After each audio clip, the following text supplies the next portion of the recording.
Hi അസ്സലാമലൈക്കും. ഇതുപോലെ ഒരു പ്രാവശ്യമെങ്കിലും ഉണ്ടാക്കി നോക്കൊണ്ടു എല്ലാവർക്കും ഇഷ്ടമാകും കേട്ടോ. അപ്പം ഇതെങ്ങനെയാണെന്ന് നോക്കാം. ഒരു സോസ് പാൻ അടുപ്പിലേക്ക് വെച്ച് 2 ടേബിൾ സ്പൂൺ പഞ്ചസാര ചേർത്ത് കൊടുക്കുക.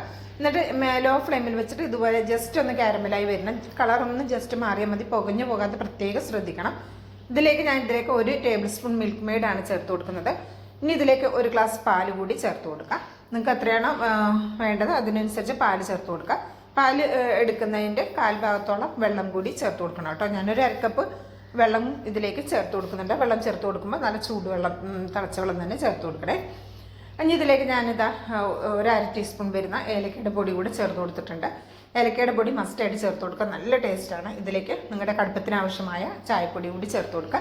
അങ്ങനെ നമ്മൾ കാരമൽ ചായയാണ് തയ്യാറാക്കി എടുക്കുന്നത്. ഒരു പ്രാവശ്യമെങ്കിലും കുടിച്ച് കഴിഞ്ഞാൽ നമുക്ക് പിന്നെ ഇങ്ങനെ ചായ ഉണ്ടാക്കുള്ളൂ. അത്രയും നല്ല ടേസ്റ്റി ആയിട്ടുള്ള ചായയാണ്. അപ്പോൾ ആ കടുപ്പൊന്ന് ഇറങ്ങാൻ വേണ്ടിയിട്ട് ഒരു മീഡിയം ഫ്ലെയിമിൽ വെച്ചിട്ട് ഇത് നന്നായിട്ട് 1 മിനിറ്റോളം ഒന്ന് തിളപ്പിച്ചെടുക്കുക. കടുപ്പ് നിങ്ങൾക്ക് കാണുമ്പോൾ തന്നെ അറിയാം, നല്ല കടുപ്പൊക്കെ ഇറങ്ങി നല്ല ടേസ്റ്റി ആയിട്ടുള്ള ഏലക്കയുടെ ഫ്ലേവറൊക്കെ വന്നിട്ട് നല്ല അടിപൊളിയായിട്ടുണ്ട്.